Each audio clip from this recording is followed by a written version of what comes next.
I ain't gonna lie. I didn't know much about Kwity Paye. All I know they was bringing him in, and it looked like he was gonna replace Max.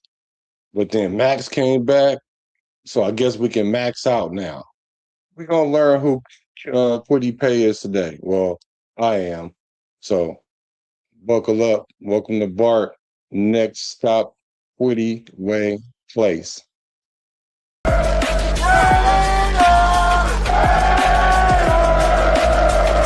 Just win, baby.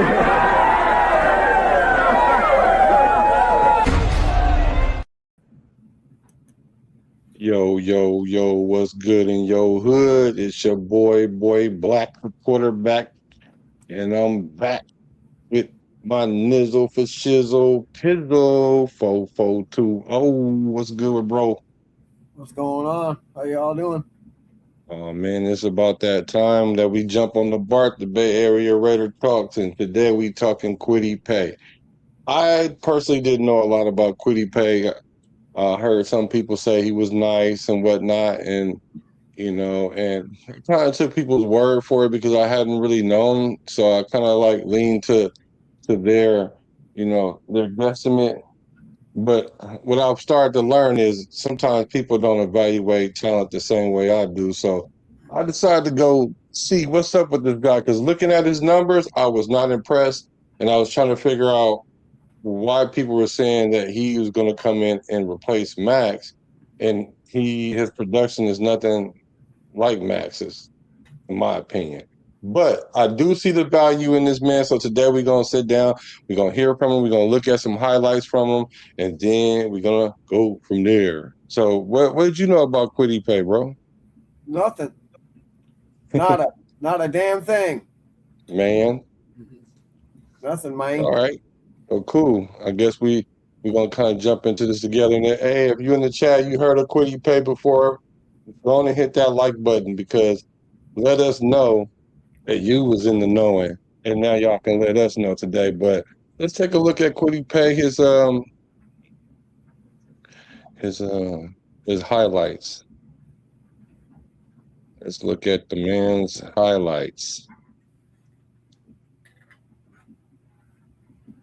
So look, right off the bat, this is his stats from last year. Four Four sacks, 6 tackles for loss, 39 total tackles. He played in all the games though. That's good. His PFF ranking was 85 out of 115, and that's what not didn't impress me so much, along with the only 4 sacks. So I was like, okay, so what makes this guy special though?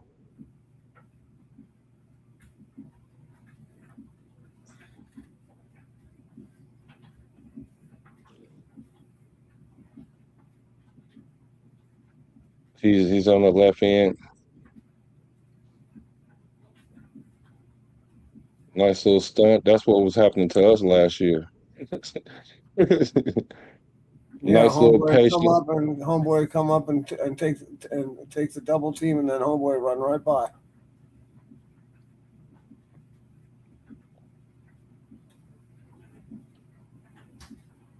Nice read, recognition, and respond. Yep. He set that edge very well. See, what I like about him is he's very strong. It's hard for him to take him off his square. He's not the fastest guy, but he doesn't let you get outside of him. Look, see how he stands up that guard, Yeah, that tackle? yeah. Let's take a look at that one again. Huh? Yeah, he sets the edge. I know what you're talking about. Yeah, he sets the edge. And I heard that, if I'm correct, he bench pressed that 225 39 times. So he's a very strong guy. He set the edge. He's 39 And see how the times. corner comes in and makes him go back to the inside, which is what you're supposed to do. And Kwity Paye was right there, setting the edge. Nice. Same thing. Look, Nice. he doesn't get moved off his spot. Not by no little tight end. Yeah, look at that.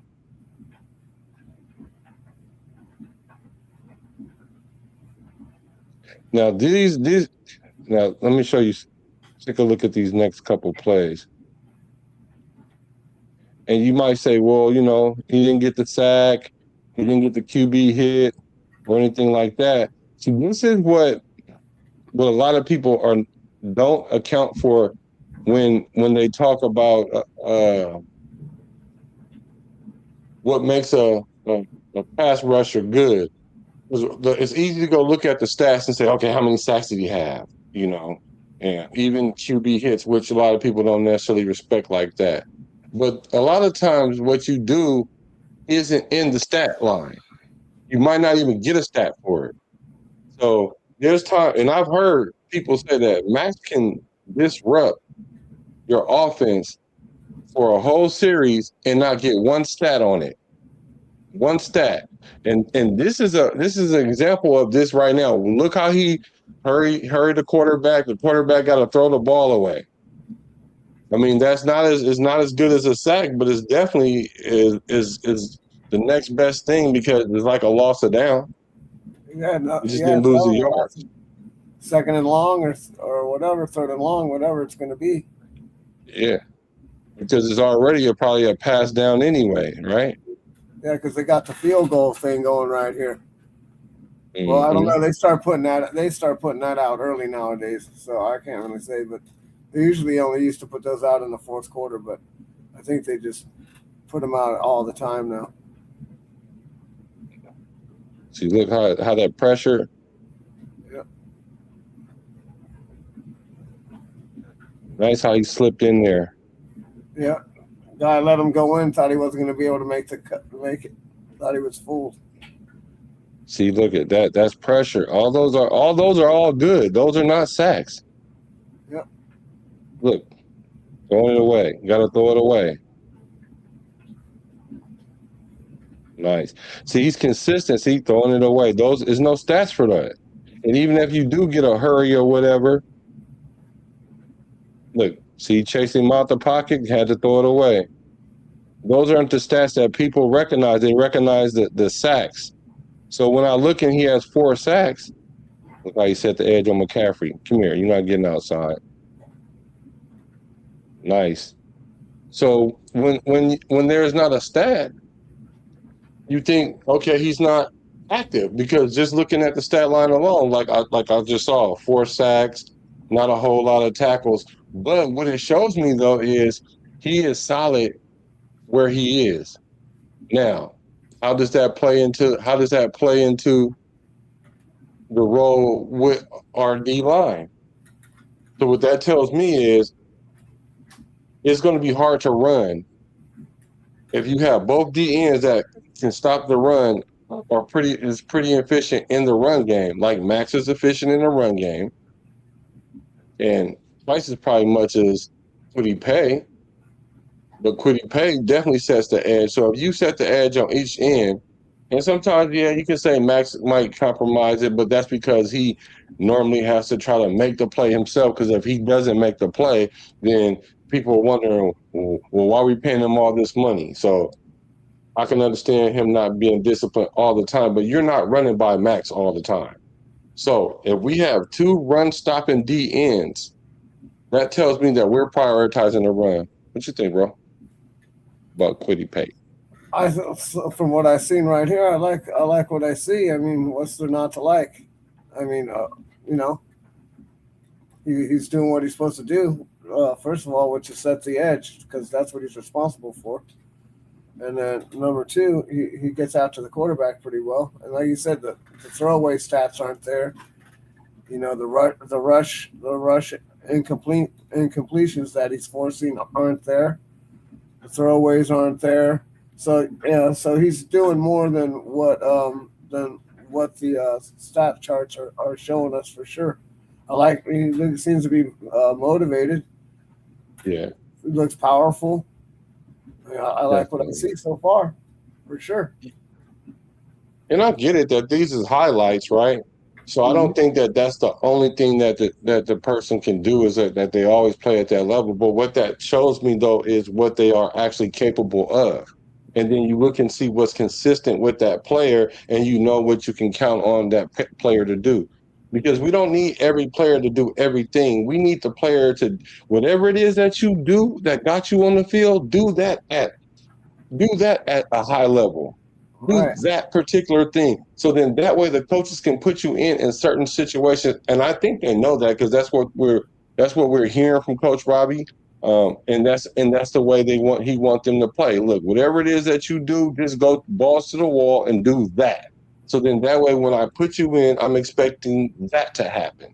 And so with Kwity Paye, what I'm expecting is if they run on his side, you're not going to be able to get around them, so we can rally to the ball. If I'm not expecting him to get a whole bunch of sacks, I'm expecting him um, to run after the quarterback and keep the quarterback active. But when you have someone like a Max, and if, from what I see, that they play on the same side. Now he has moved around even more so than Max, so if they could play on opposing sides, it's kind of like how um, I don't know, a lion or tiger. Well, I think it's lions. I don't know which one of these big cats that do that, and I really should know this. But you know how one will chase, so that way it runs into the rest of the pack.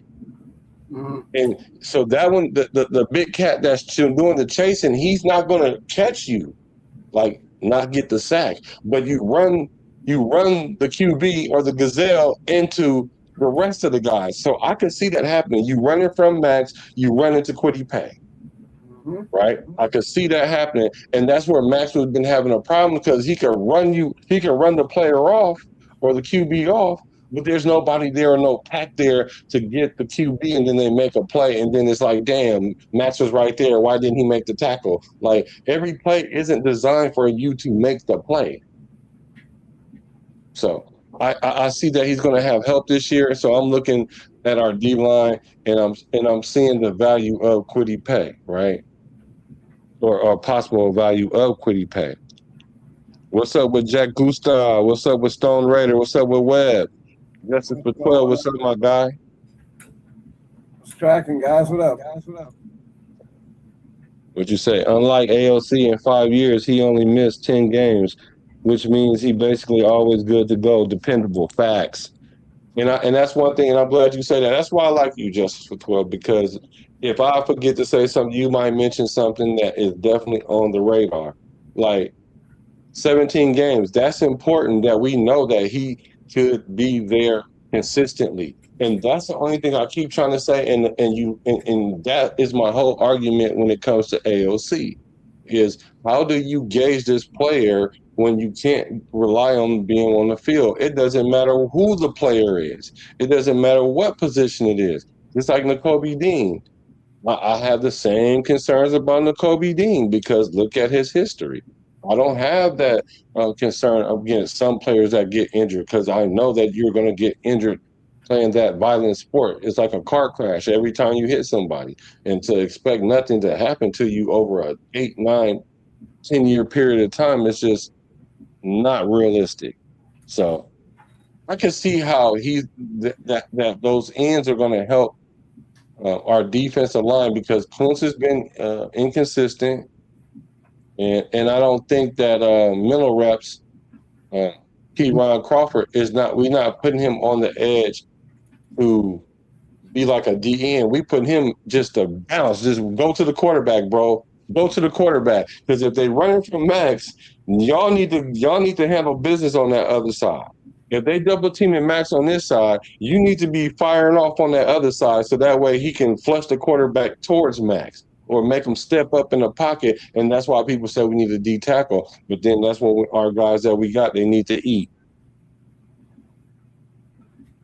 Yeah, like you said, he's finally going to get some help, hopefully over here, to assist him, in getting sacks off the edge, which I don't think Kuntz has been doing too bad a job at. But like I said, if we get we need that push up the middle at least, where he can't step up. I'm not looking for a guy who's going to sack him, but I'm looking for somebody who is going to.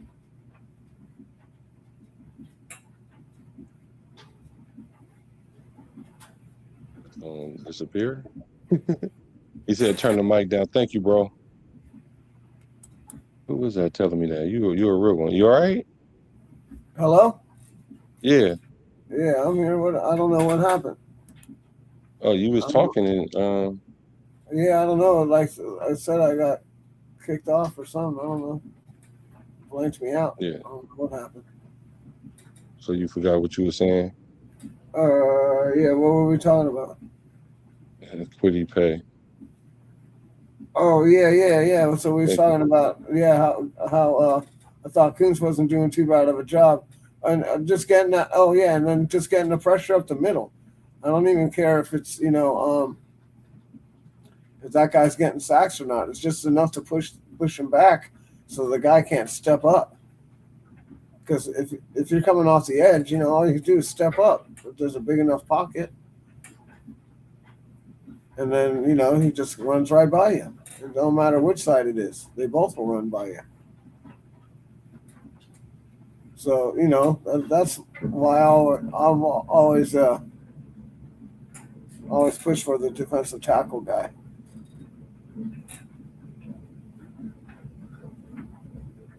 Okay, so does that sound better? Is the mic better right there?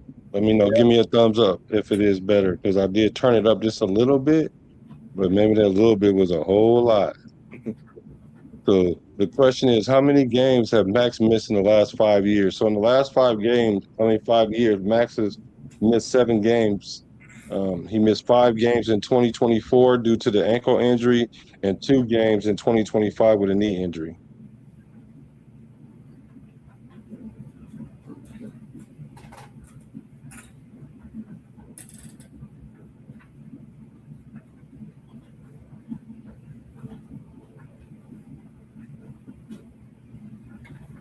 So is he going to be continuously hurt, or what's is that something to be worried about? What do you think?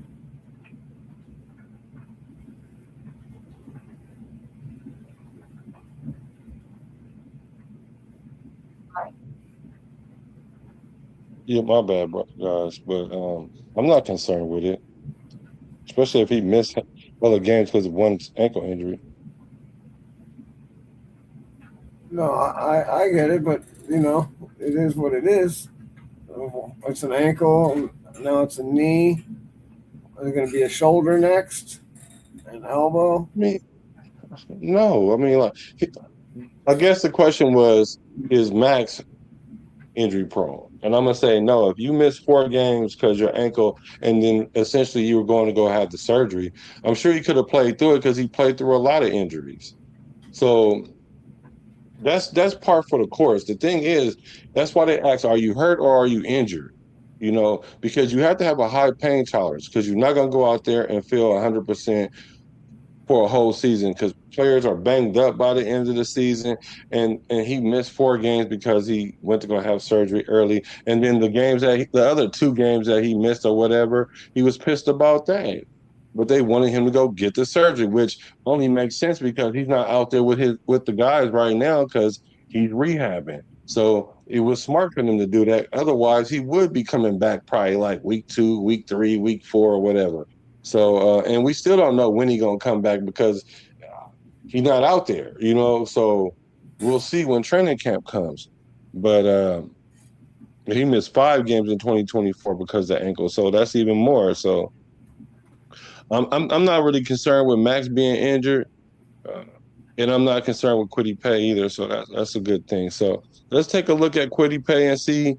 Let's get to know who this guy is and see who's the guy behind the mask, the face mask, and the guy that's underneath the helmet.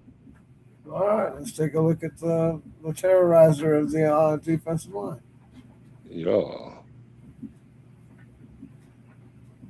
In that last picture right there, the havoc, everything that goes on in the pocket. Mm-hmm. How would you describe what goes on in the pocket from your position coming in off the edge? I think it's just beautiful chaos. It's a race to the quarterback. You're trying to just wreak havoc, try to just muddy up the pocket, try to get right back in, just an easier job. That's our job, just to go in there, mess everything up, and then everybody just cleans it up. Beautiful havoc. Yes, sir. How has it been going for you thus far? When we talked before, you literally just signed. You talked about the potential of joining Max Crosby, and Max is still rehabbing from his injury. But you guys are in OTAs. You're in week 3 of OTAs now, getting ready to go into mandatory minicamp. How have things been coming along for you on a personal level? I think everything's been great. Robbie's done a great job of doing the installs every single day. I feel like the defense is coming together and, man, just giving each other our roles. And, he has me moving around everywhere. So learning a bunch of different positions, different spots, it's been amazing. It's been great. We talked a little bit before as well back in March about changing to a base 3-4. And you were totally fine with that, you say, because you could play any position on the defensive line, you said. Yeah. Watching some of the practices, you primarily working on one side.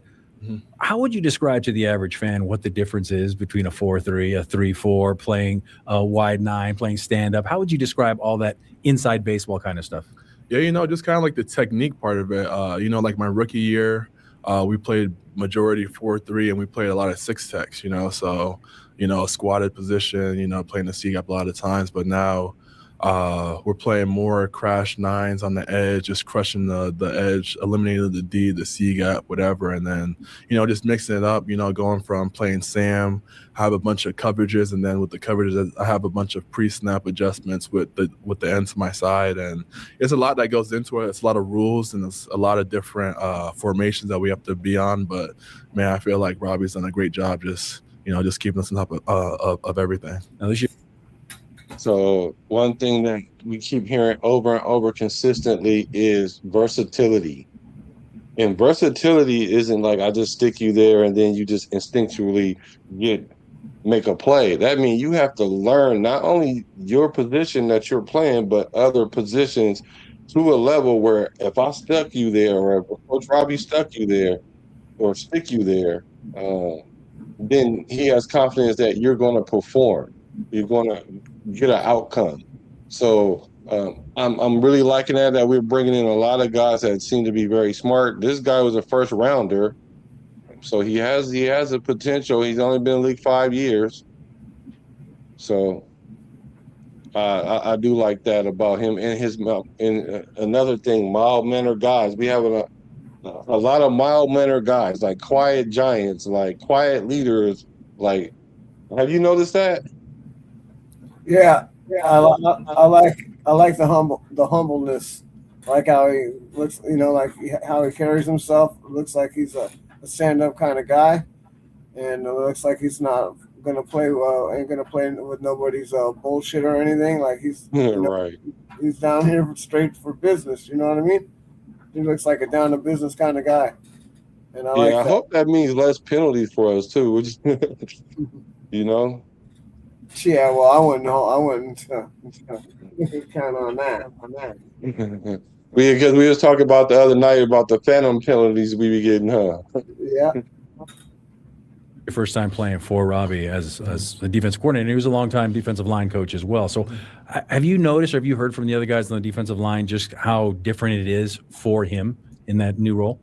No, I feel like he's filled the position extremely well. I feel like he's been ready for the position. When guys, like the guys spoke about how like on the details he was, and then he's always in our indie period, and he's always there, and I can see it firsthand. Like, and like he's just getting everyone better. So yeah.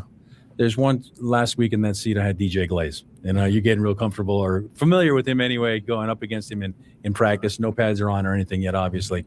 But I asked him from an offensive lineman's perspective, how important the success rate is when it comes to design or desire. And I guess on the defensive line, it's kind of the same thing. Whether you're getting home or not, it's so much of a percentage going to be the design of the play or the play call as opposed to the desire of the player that's out there. Yeah. How would you describe that?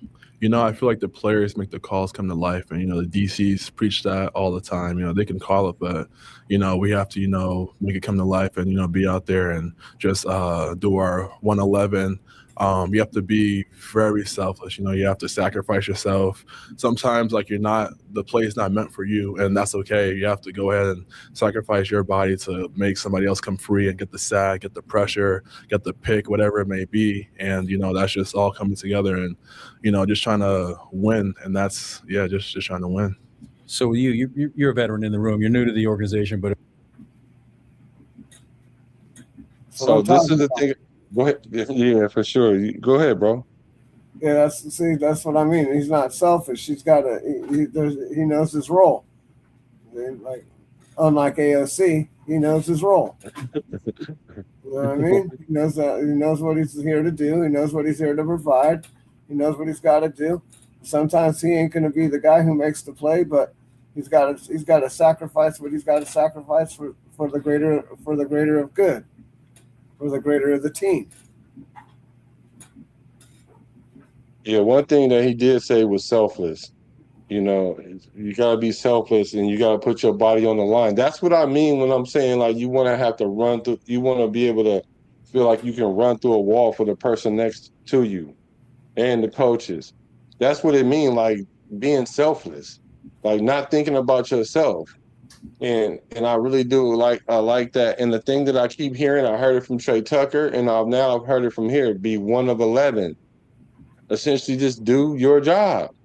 Like your one piece can really make a difference. Like one person can make a difference. If everybody just focus on their one part and it adds up, you don't even have to get all 11 in order for you to dominate. Yeah, But imagine if you get 11 in line like that. Well, that's the problem, right? A lot of people want to be the playmaker, and then they go out above and beyond where they should be going, getting out of position, jumping plays, just stuff like that. And it's cool when it works, but when it don't, it's really bad. And you're right, because usually when it pops up is when you don't want it to. Yeah, that's when it happens, when you really don't need it to.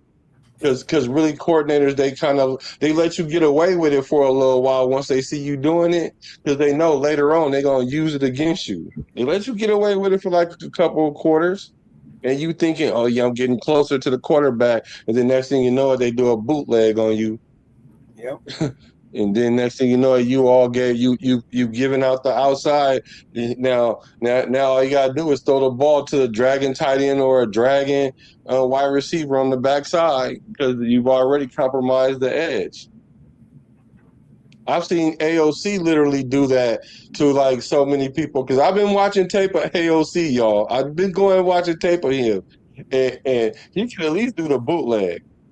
But he gets rid of that ball fast. Like, he gonna get rid of the ball fast. He know what his weakness is. And it's not scrambling. It's not being elusive. It's not matriculating the pocket. It ain't none of that. He knows that. And he's smart for this, because every quarterback can't get the ball out that fast as much as he does. I will give him that. But the thing is, it always boils down to what happens when that play, you need that play, and you can't do that.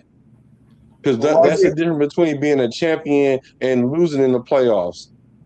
Well, he holds the ball too long too. Like, there's something about his timing. I don't know. I don't know.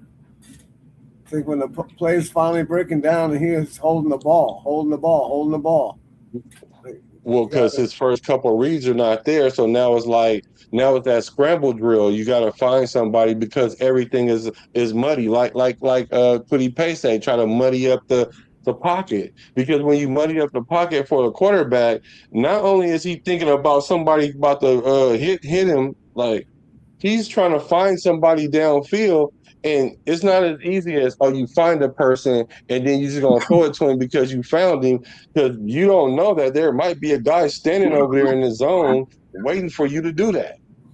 So that's the whole reading the defense thing, and that's probably where he lacks at. But that's why he gets the ball out as fast as he do. But we're going to talk about AOC a little bit in a minute. A veteran in the room. Malcolm Kuhn's a veteran on the other side. And, just trying to win. And that's, just trying to win.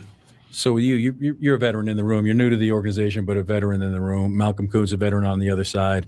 Also bringing in Key in the draft. What have you seen from him? From Key? Yeah.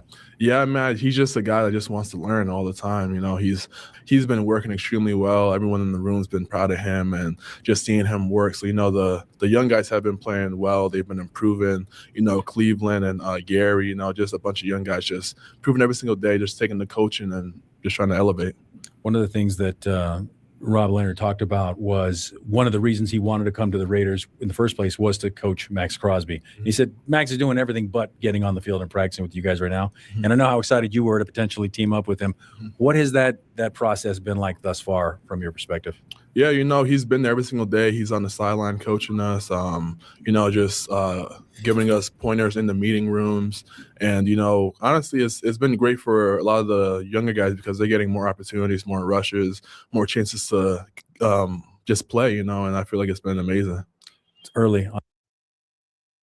So that might be the blessing in disguise, right? They get more reps because the thing that we complain about, well, when I say we, I don't necessarily mean me, but that the nation complains about is Max don't never come off the field. To me, that's a good thing, but it can be a detriment, especially the longer your career go on, then you kind of got to taper that back a little bit. But I'd rather you see the thing about effort is you can't teach effort. You can't coach effort. So when you got a guy that gives high effort, I'd rather try to dial it back than try to ramp it up. It's harder to ramp up the effort than dialing it back. And neither one of them are easy. So sometimes an injury like this or something like that will slow that player down. And I think that's where Max is being humbled at right now. But like I said, the blessing in disguise is all these guys are getting more reps. And so that gets them a little bit closer to fine-tuning their craft. So then that way they can be more competitive. Yep. Yeah, I think when at the end of the day, I think we brought Paye over here to play where Max is playing, and I think Max is going to have to come to the realization that he's going to have to not be in there the whole game. He's going to end up, he's going to be sharing reps, and Kuntz is going to be sharing reps too. I mean, all these guys. I mean, that's the whole point of doing this. Is that's how everybody's winning right now? Is they keep the defensive line fresh. That's the most, because you can't. It's hard to keep your offensive line fresh, right? You can't rotate in offensive guys all the time, but you can defensive guys. Yeah, for real, because the old lineman gonna get tired if you keep throwing fresh bodies at them. Mm-hmm. I think Paye is going to play opposite of Max sometimes, but it looks like he plays the same side as Max. So Max will be able to get some blows in there and don't have to go out there all the time. But then we need Kuntz to play well on the other end, or be the sacrificial lamb where we could stunt middle reps, Keyron, so that way he can get around the edge. And if that's the case, right, and I'm going to go ahead and say this right now. Let's say if Keyron Crawford ends up with like 7, 8, 9 sacks or something like that in his rookie year. And Kuntz had like 5 or 6. I'm cool with that. Because I know the number for Kuntz is what, 8, 9, 10, really 10. But if it's because they're gaming over there and you don't know who's coming, whether it be Kuntz or middle reps, then I'm cool with that.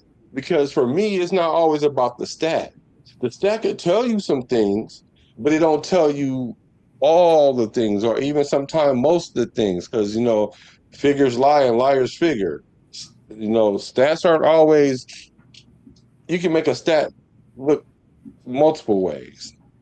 So all I'm saying, basically, if middle reps ends up with like 8, 9 sacks and Kuntz ends up with like 6 or 7, that's like what, 15, 16 sacks amongst those two guys. So I would be like, okay, well, that's kind of like one guy having that because we were using one guy to get the other guy free. If you know what I mean. Do you get what I'm saying? Yeah.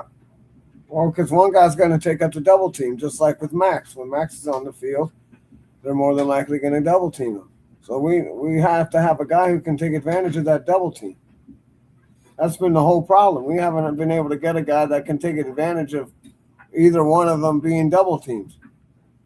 Because if somebody's double teaming him, then Max is free. If someone's double teaming Max, then he's free. Like that's the whole thing that was supposed to happen with Kuntz until he got injured, right? And that's what I was thinking, right? You can't double team them both. And the way Kuntz came on the last several games in 23 or whatever, 22 or whatever it was, he had a lot of upside. Everybody thought he had a lot of upside. And since then, it's kind of like, it's kind of flattened out and kind of dipped a little bit. So hopefully he can come out of that with a V bottom and take it to the moon. Well,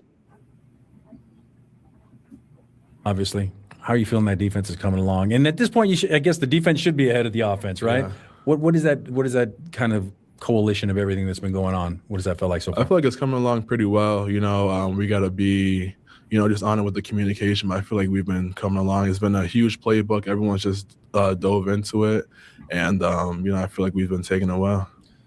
So when we're able to go out there and watch in OTAs, and next week coming up is going to be the mandatory mini camp. So it'll get a little more real out there, I guess. Still no pads or anything till training camp. But there's a couple new faces on the other side of the ball, quarterback-wise. And Kirk Cousins, I know you've got one game of history with him. Not a happy game for you, I'm sure. Oh, man, don't even bring it up. Don't bring it up. I got to. 33-0 at halftime, 36-7 in the late in the third quarter. You did get a sack on him, though. Yeah, I got a sack. What do you remember about that game?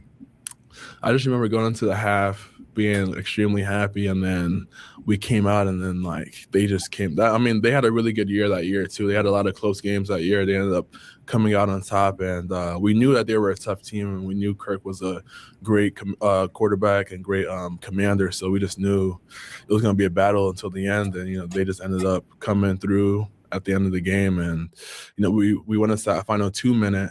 And they started driving. I was like, man. But, I'm extremely happy that he's on my team now. I'm extremely happy that, he's going to help us win a lot of games. Yeah, December 17th, 2022, a date which will live in infamy in your memory, I'm sure. But, yeah, Vikings 39, Colts 36 in overtime. He threw for 460 yards. Crazy. 4 touchdowns. Whoa. Whoa. Captain Kirk. That's Cousin Kirk. Captain Kirk. Cousin Kirk.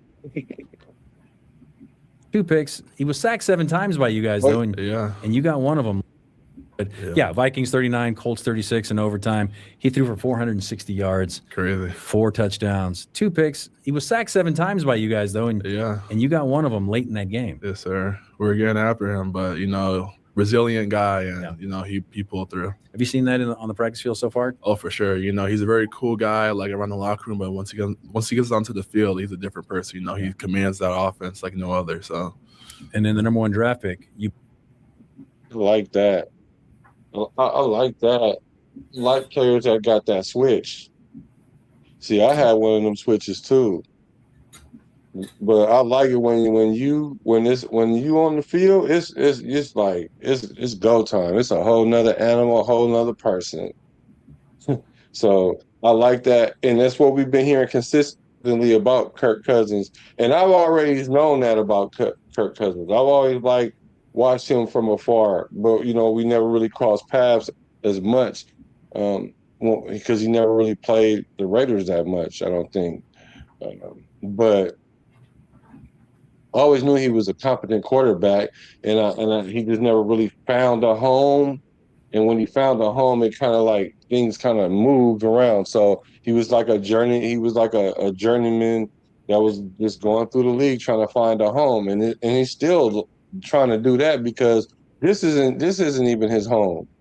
But he can. But if there's anybody that can take advantage of 1 year or 2 years, I think Kirk Cousins is that guy. Yeah, I think he can. I think he's gonna. I think a lot of people are underestimating how good he is and how good of a quarterback we got. But but we're gonna have to wait and see until he gets some W's under his belt. I understand people's optimism, about it. But I think he's going to pull off. We're going to pull off some wins this year. Yeah, for sure. Hey guys, hit the like button so we can get this into the Raider sphere, y'all. Hit the like button for your boy. Being a proud Michigan man, that had to sting a little bit to see Indiana win a national title. I was in Indiana for 5 years, so I became low-key like a Hoosier fan a little bit. But extremely happy that he's part of our team as well. So yeah, we got two ballers back there. What are you seeing from Fernando as a rookie? I know it seems that he's being brought along very deliberately. Just a huge sponge. Just constantly trying to improve. And like small things, like when he throws the pass and it's completed, you can see him like practicing the throw again and again and again, like as they're getting huddled up. So just trying to really be on the details with all of his stuff, and just a great guy. And those two teamed up for the schedule release video, Step Brothers. Hilarious. And then you were part of it as well. How important was that for you to get involved in that as a first-year guy on the team? I think it's great how like close the team is. Like it feels like I'm back in college. In college, like guys just do everything together. You guys eat together, you go to class together, whatever. Like we hang out all the time. Like we're always together, and I feel like Clint wants to have like the most connected team. He always preaches that, and I feel like he's doing a great job of that. We had the team activity yesterday. Just playing around, but at the same time, like when you're in battle and war in the middle of the season, like you're gonna pull because you have a strong connection with this guy that I'm playing. So it's great. What you think about that? What he's saying about the college environment type vibe that Kubiak is fostering? Well, I think it's kind of interesting. I wouldn't think that he'd be going that route, but it's all works. Yeah, well, I can see the advantages and disadvantages. Of course, people will say these are grown men or whatever, but you can't. The only way you really can get continuity or familiar with a person is actually spending man hours with them. You don't even necessarily have to be doing a whole bunch, but if you spend man hours with a person, then you kind of understand how this person is. Or, for example, some guys respond to you yelling at them or being, aggressive or passionate, and some dudes don't. And you got to find where that line is, because it's not always as simple as, oh, this guy don't like you yelling at him at all, and this dude don't care. No, that dude, he don't care as much, but he has a limit too. And then, this dude don't like it, but there might be a point where you can hit that nerve where you can have him kick into another gear, and you could learn that by maybe going bowling. You might can learn that just by hanging out, playing horse like Max does, and just little things. And then you just learn those things, and then you learn how to trust one another. And it becomes a brotherhood, because really that's what it boils down to. Yep. At the end of the day, you can't really be judgmental, right? You got to be alongside this guy no matter what. So you got to accept people for who they are. You just got to figure out who they are and what their habits are, and and get to know them. And that's why it's more it's important for these guys to be hanging out, all the time and stuff. I know that they're married and stuff, but these guys all got to kind of hang out and go to dinner once a week or whatever and do their little thing. They got to have that time to get that continuity and get to know each other. They got to have it.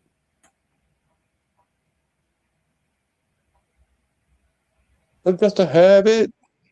They got to have it. How would you describe Clint as a head coach?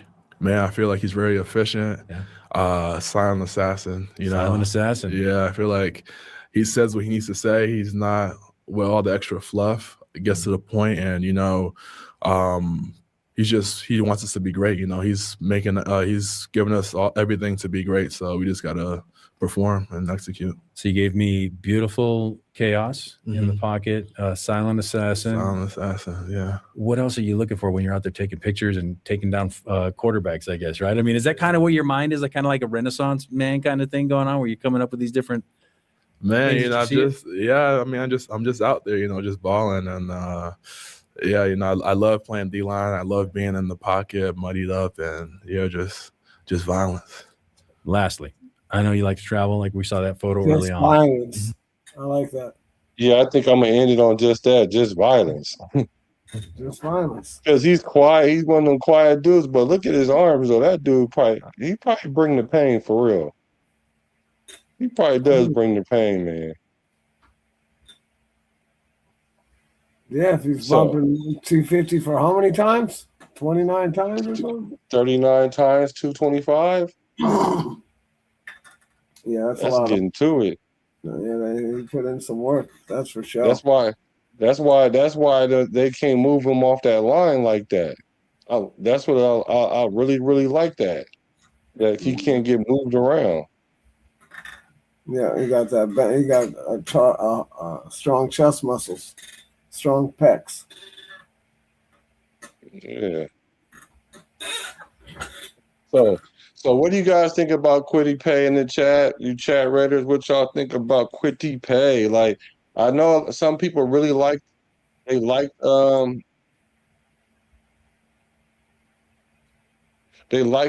signing.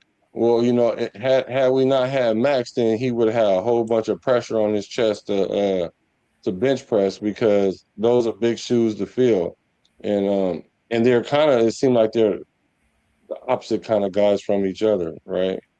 But that doesn't necessarily mean anything, because it's all about how they produce on the field. But I like Kwity Paye. I'm looking forward to seeing what he does. I'm not expecting him to have 10 sacks or anything like that, but I expect him to be a major part of this defense, though. Yeah, he reminds me of like a Cleveland Farrell. We didn't get him to go get sacks either, but everybody thinks that's why we got him.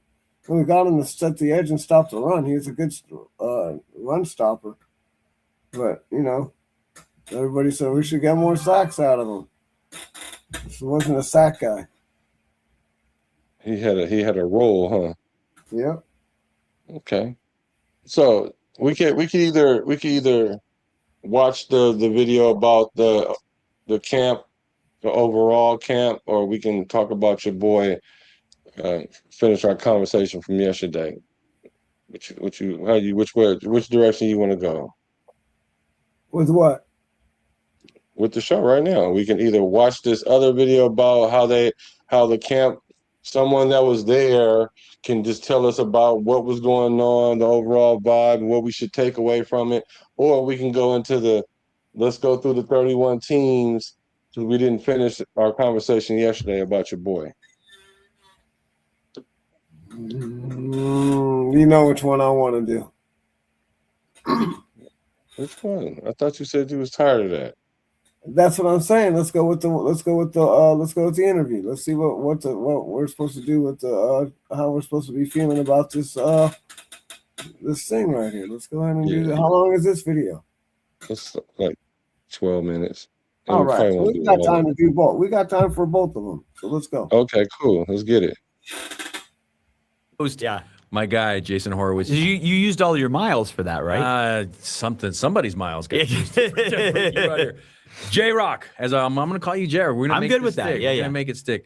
The voice of the Raiders. And Jason, great to always have you in the studio. And I just kind of want to get a quick knee-jerk reaction from you on just kind of the state of the team and what you're seeing, what you're feeling, the different vibes of the Raiders as we enter the offseason. I think there's an urgency. Yeah. I think when you are around this facility, when you're around this team with a mix of this group of veterans with young core, but more than that, the coaching staff, right? Particularly from the head down, everyone since Clint Kubiak walked in the building has talked about him being very focused on being all ball. And I think remember I told y'all, when you start doing things from the top down, not the player up, things are going to happen right. So I'm glad to hear him say that.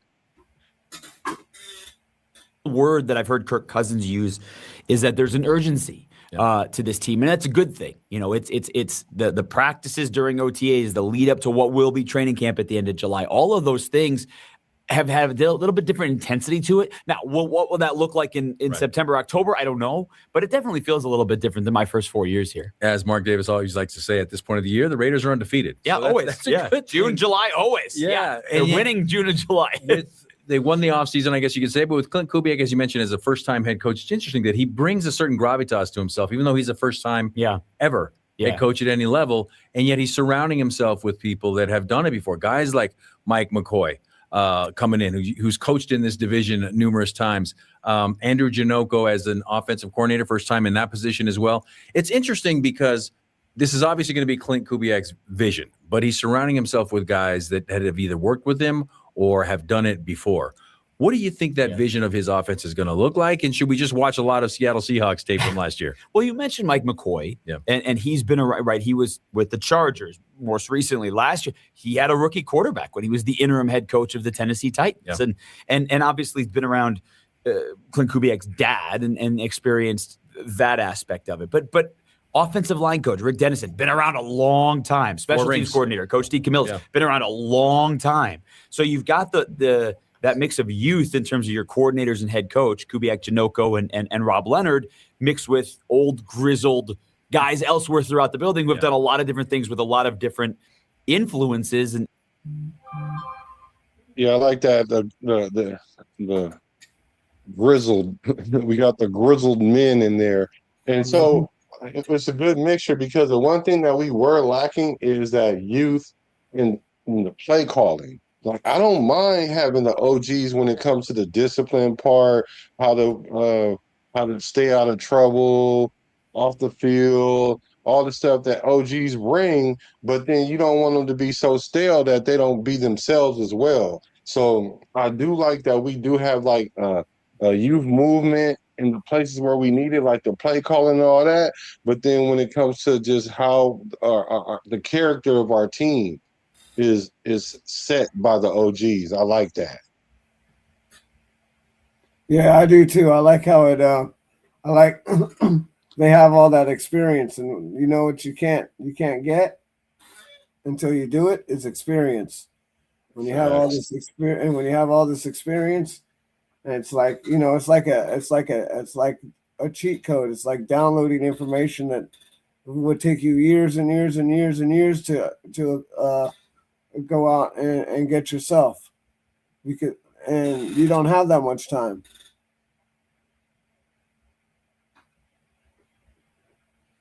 And to a variety of levels of success.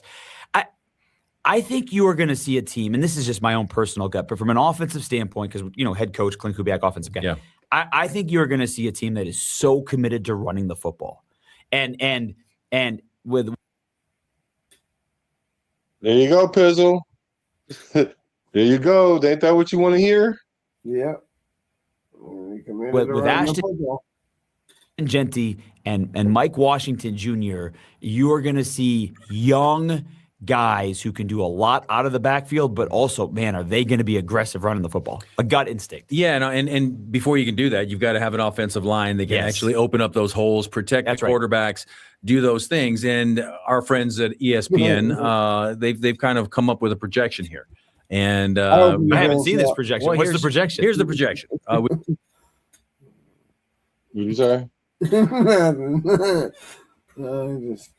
Never mind.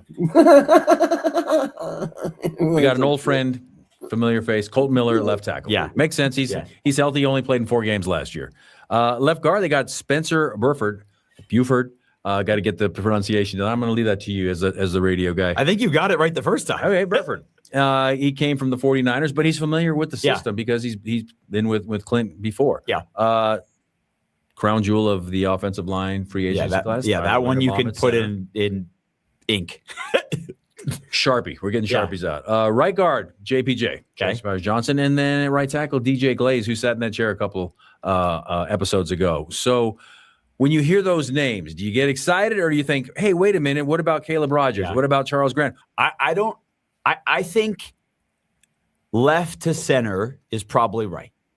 Again, training camp is going to make this really what we're going to see, because there's no pads, there's shorts, there's what we're wearing. Right. This is what they're practicing in, right? I think the right side is totally up for grabs. You know, when we get to preseason game 1 on August 13th, will Jackson Powers Johnson be the starting right guard? I don't know. Mm-hmm. Will DJ Glaze be the starting right tackle? Maybe. Mm-hmm. He's got a leg up on it. He's done it the last couple of years. He's played a lot of football, but I don't. Will will the other three be the starters? My gut is yes. Yeah. But Oh, so okay, so I can see where people might try to say, well, JPJ ain't starting because of that, because you think Burford's going to start on the left side. You think that.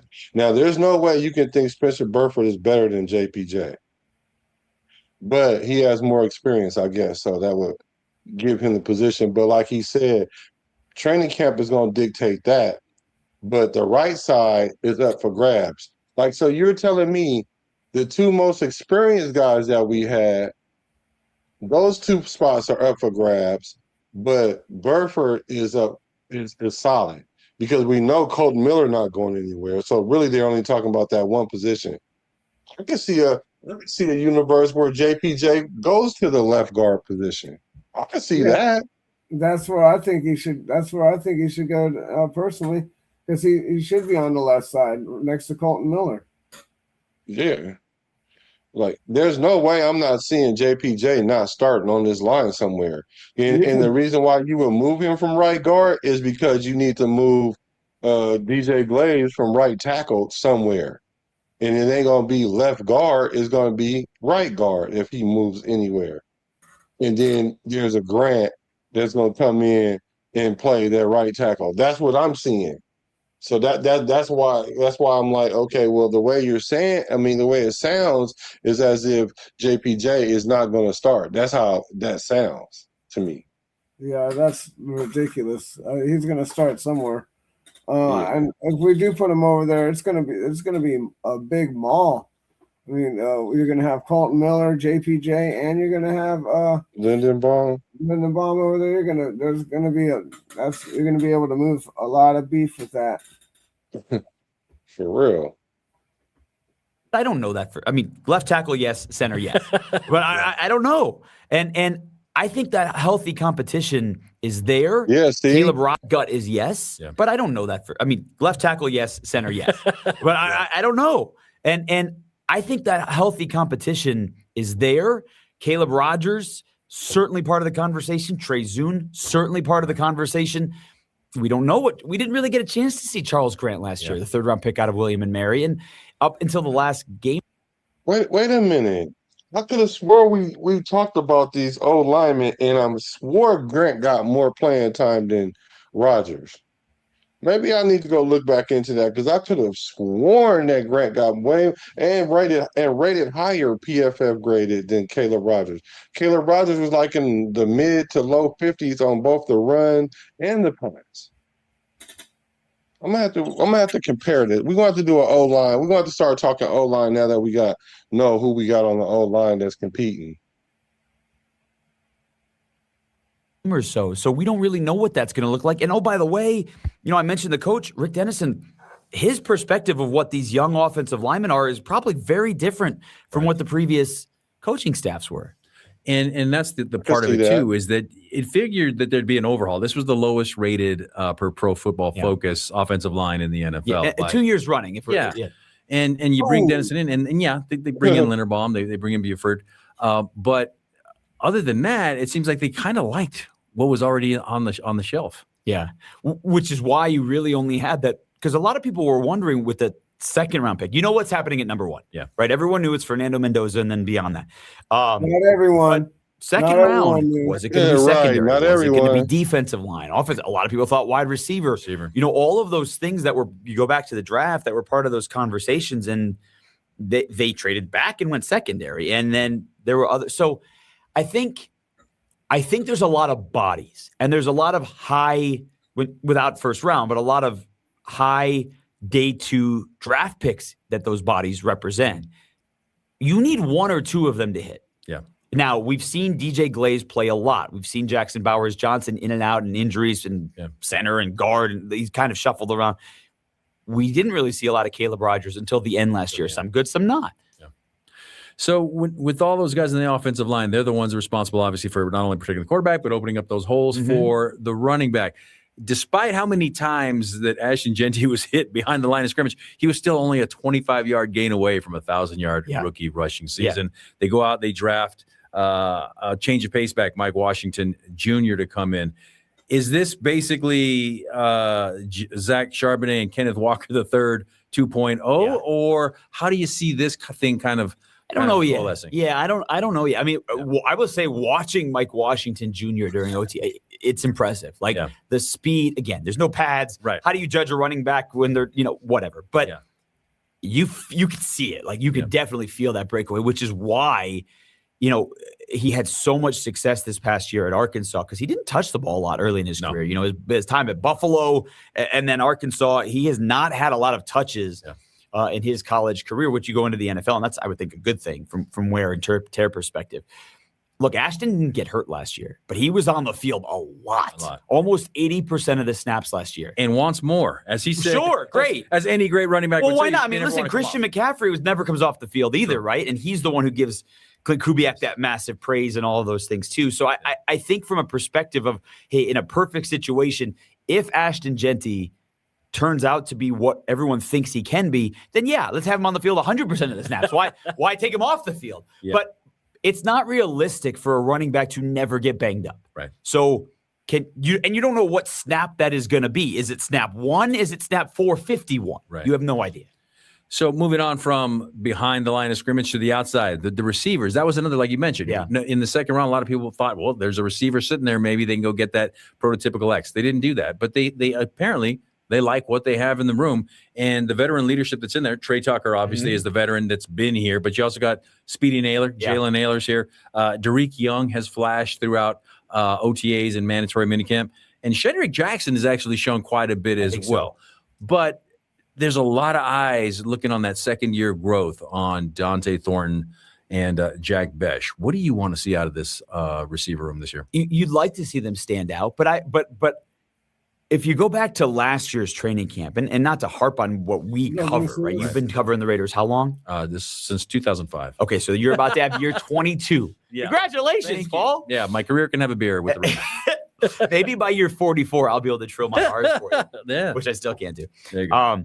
But we as folks who watch this every day or almost every day in training camp and OTAs, you lock onto a player or two or three because it feels like that's what it looks like when you're watching the practices. But until Dante Thornton was that guy last year, right? He was running with the ones. He was making a lot of flashy plays during training camp. Coaches were then asked about him, so then coaches talked about him. He was a 4th-round pick. He had all of that yards per catch at Tennessee. He had a couple of really big catches week 1 against New England, and it just never manifested itself after that. Yeah, because of the play calls. It wasn't because of him. It was the play call. I could see if they was throwing him the ball and he was dropping it.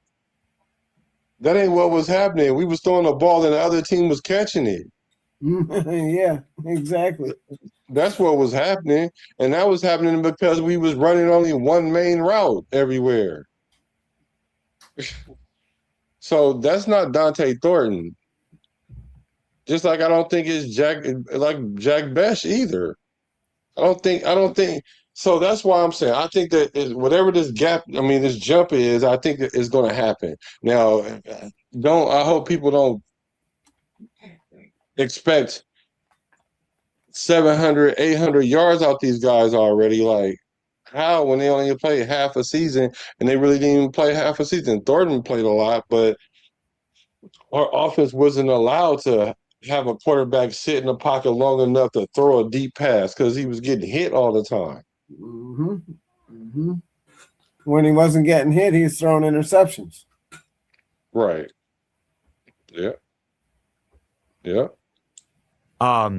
Jack Besh never really had the same opportunities, and he's the guy who was drafted in the 2nd round, and maybe Clint Kubiak and Andrew Janocko are the guys to unlock that out of him. They did a lot in Seattle with some guys who were either undrafted free agent wide receivers or lower down the totem pole in terms of the draft, and they made them guys who were very productive. Jake Bobo is a perfect example of that type of guy in Seattle. And so I think they think that Jack Besh has a lot to offer. Right. Differently than what they were hoping to get out of him last year. But this is Trey Tucker. And the guy you didn't mention, you mentioned Speedy Naylor, but Malik Benson. It's almost like There are a lot of big name receivers who were, Mike Evans is going to be a Hall of Famer. People talked about the Niners guys going into free agency, all of those things. Jalen Nailor wasn't talked about in that level, but Jalen Nailor played with Kirk Cousins. Yeah. Jalen Nailor was coached by Clint Kubiak. Jalen Nailor's from Las Vegas, right? And so you have some of that there, and there's a reason that this group made him a priority. And I think that's something we're going to have to look forward to in August and then early part of the season. So there's a lot of upside to Naylor. So we didn't just bring him in because he was an available body. We brought him in for multiple reasons, looks like. It could be that, yeah. Or we could have brought him in because we needed a wide receiver. Well, yeah, then if that's the case, we can go get Tyreek Hill or Stephon Diggs or Ayuk or Deebo Samuels. Maybe I'm just saying, we just need a wide receiver. If that's the case, then we can go and get one of them. But I think they brought in this guy because he's already familiar with. They already know his character. They already know what he about, and he know what they're about because he's been around these guys already. And when you bring in a player that play with Kirk Cousins, that tells me that they anticipate Kirk Cousins starting. Yep. That's what that means. So, yeah, I don't know. That's some people seem to think that Kirk Cousins is here for another reason, but yeah. So, okay. One last position group on offense I wanted to hit you on is tight ends. Yeah, well, there's only one left that you haven't hit on. So exactly. So fullback, you didn't go on. You don't have any Connor Hayward questions? I don't know that I have any answers for you. Connor sat in that chair too. Yeah, he's a good guy to talk to. All of the Haywards seem to be good guys all of to them. talk to. Yeah. But when it comes to Brock Bowers and Michael Mayer in Seattle, again, Clint Kubiak, they were very, very successful in 12 personnel. Where can that go? And do we finally realize now that Michael Mayer is more than just a blocking tight end? Yeah, you saw a little bit of that in his rookie year. He had the situation in his second year where he was away from the team for personal reasons. Last year, I don't know what to make of last year. Because of the offensive line, because of the quarterback. Hey, I was going. You know what? We need to clip something that mental reps. He was definitely taking mental reps for hella weeks too. Yeah, for weeks. Play because of the combination here where he was away from the team for personal reasons. Last year, I don't know what to make of last year. Because of the offensive line, because of the quarterback play, because of the combination. So I don't really know what to make of last year. I think this is a really good year to describe, to look at a lot of the players on the offense and say, this is who they are, or this is who they're going to be. Michael Mayer and Brock Bowers, they represent an operator, because we've been talking about 12 personnel in here for 3 years now, really. And you look around the league and we talk about this being a passing league and everyone thinks that means receiver. The Rams were 13 personnel a lot last year because they had all the injuries to Devontae Adams and Puka Nacua, and they were scoring more touchdowns than 13 personnel. And the Steelers, when their injuries happened and DK Metcalf was their only wide receiver left, they were playing 13 personnel last year. I think the league is trending towards, if you can find two really good tight ends who are versatile, and it makes it so much more difficult for the defense to play, because how many corners and safeties can really match up with those guys? And the answer is not a lot. Not a lot, especially when you've got the football robot from heaven. Robot from heaven, and Brock Bowers. Yeah. And you being the football calling robot from not heaven, from Michigan. Yeah, from Michigan. There you go. I don't want to wait a minute, but there's not a single play-by-play announcer who wants to be a robot. You don't want to. You don't want to be a robot. But why would you want to be a robot? I don't think anybody does want to be a robot. Well, you want no, definitely not. Definitely not. Jason, but you do want to be J-Rock. Jason, thanks for stopping by.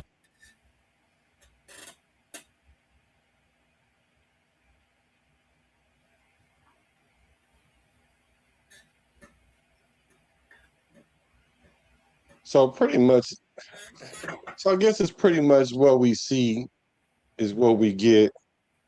And it's only so much you can get anyway when you're not with pads on or whatnot. So I really kind of didn't get anything that I didn't really know right there, but it confirmed some things though. So that that's a positive. Our wide receiver core is we're gonna see what we get out of those guys, and because like last year, I heard something today. Not just them though. I think they're going to see what they can get out of Michael Mayer too, because if they don't get anything out of him, I think he's out of here. Yeah, you know what? That might be a hot take. And where is his contract looking like? Is this a contract year for him? I don't know. This might be his fourth year or his Let me third see. year. Yeah, I think this is fourth year because you're right. Now it's good that he was a blocking tight end at first because our tight ends, I keep saying, our tight ends and our wide receivers, they're gonna have to block this year a lot. That's why I think we need a veteran wide receiver because veteran wide receivers know how to stick their nose in there and get it done. And not only that, they can do little things that like they can make sure that the person who's guarding them stay guarding them so that person doesn't guard them and somebody else. And there's ways that you have to make sure that a person stick to you because it goes back to if the play is not to you or for you, then you still gotta play like it is so that way the person that it is to is not as difficult because the defense will sniff that out. Like that's Like when why you're they half tell us, stepping, huh? like when you're half stepping. When you have stepping, like people would get mad at Randy Moss, remember, because he would loaf. He would. And like If he because would he's have like, kept well, he running, ain't he'd getting the ball. be catching touchdowns. But no, he'd be slowing down, and I'm like, "What are you doing, dude? Like, all you gotta do is run, catch the Yeah, ball." yeah. So like last year, the Raiders brought in what was it? What was the wide receiver that played at Seattle? Lock it, The receiver Lockett. Now lock people it. said so. People I heard today like, why would you bring in Lockett last year? Because it was to make Pete Carroll. Pete Carroll did that to make Geno Smith look good and all this stuff, right? And I'm Didn't like, oh help. my god, what? Didn't help. Well, because that's not what it was. Well, it helped a little bit, but it wasn't there to make him look good. See, when you have a continuity with a wide receiver and you getting pressure and the person can't find blocking, then a route that you normally would run 8 yards for, a receiver that you're used to knows to run the route 7 yards and still know how to get to the spot or whatever, or you already know you have confidence in that receiver that if you throw it, he's going to do what you think he's going to do instead of something different than what you think he's going to do and get an interception. So it's about a security blanket of sorts. That's why Naylor was brought in for Kirk Cousins.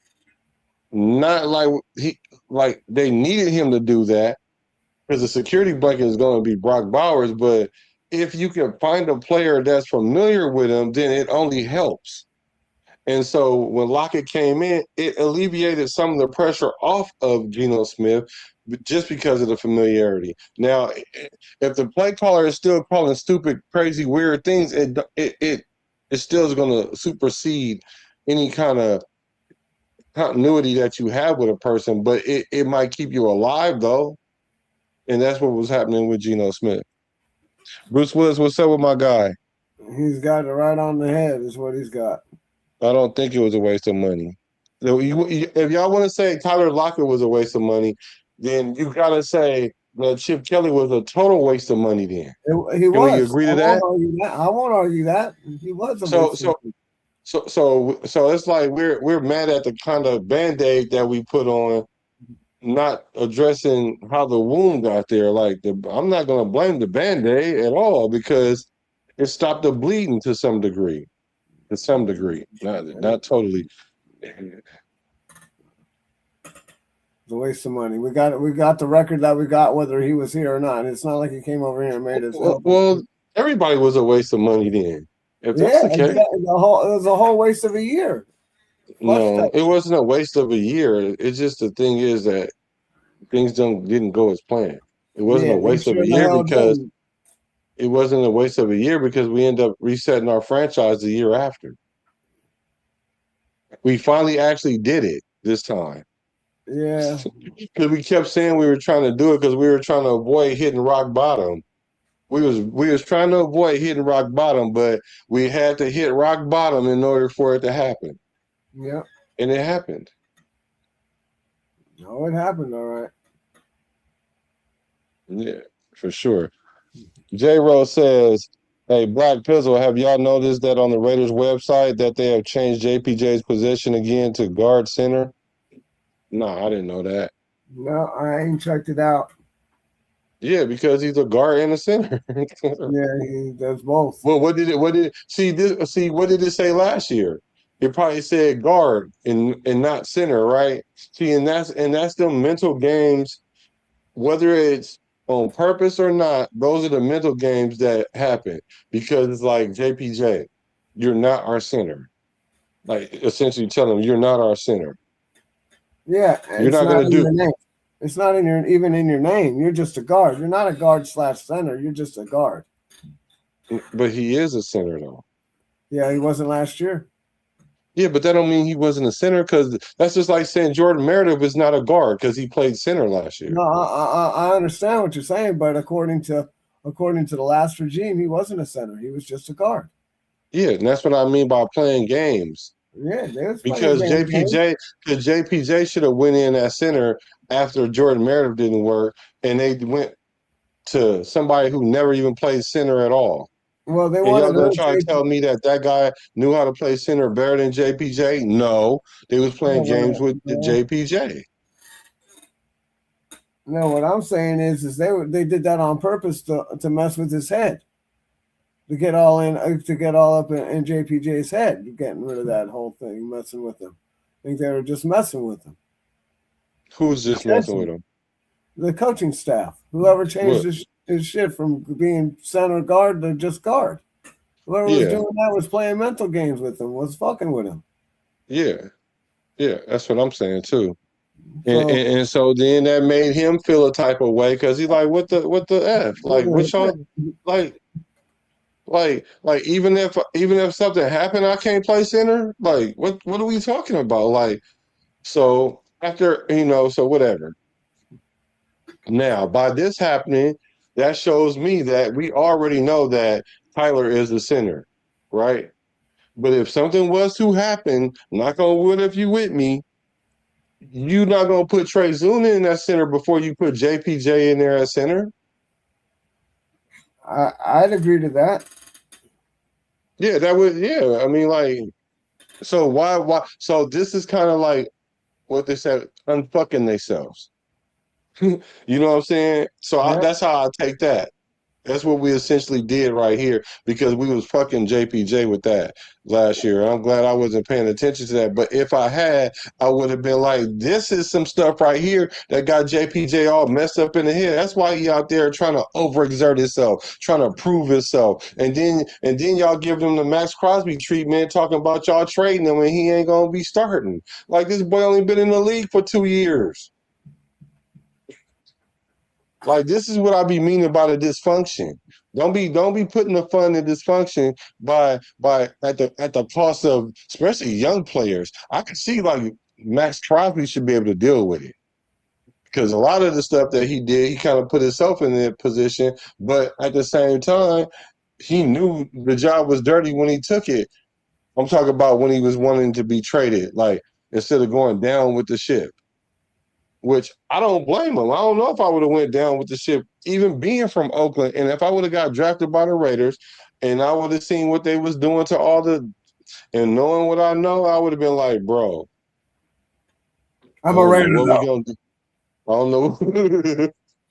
I don't know what we gonna do, but we need to figure it out. What you think? I'm a Raider though? I'm a Raider though. That shit was fucking weak. So that's how I feel about the regime that took the center off, and I'm glad we put the center back on for him because he is a center, and hopefully that let people know stop messing with JPJ because he is one of them. Raider Ryan, what's good with you, brethren? Let me see. Bruce Willis says they did JPJ dirty last year. And that's not cool. How you get better when you're being messed? Yeah, that's what. Yeah, for sure. Bruce Willis say, "Yeah, I'm all right out." Mm-hmm. Right on, man. I know I said that we could probably get into that other one, but we'll do that tomorrow or whatever. It's no biggie. No, that's cool. It's all good. It's good in the hood. So we had about an hour and a half anyway, hour 20. So that's good. So Yeah. Put in a nice that's all hour and good. 20. Yeah. Yep. All right, y'all. Make sure y'all hit that like button, hit that subscribe button, because you know I'm already out. Because I'm a raider. I'm a raider. From the Bay to I'm a raider from the Bay to LA to Las Vegas. Recipes to Al Davis.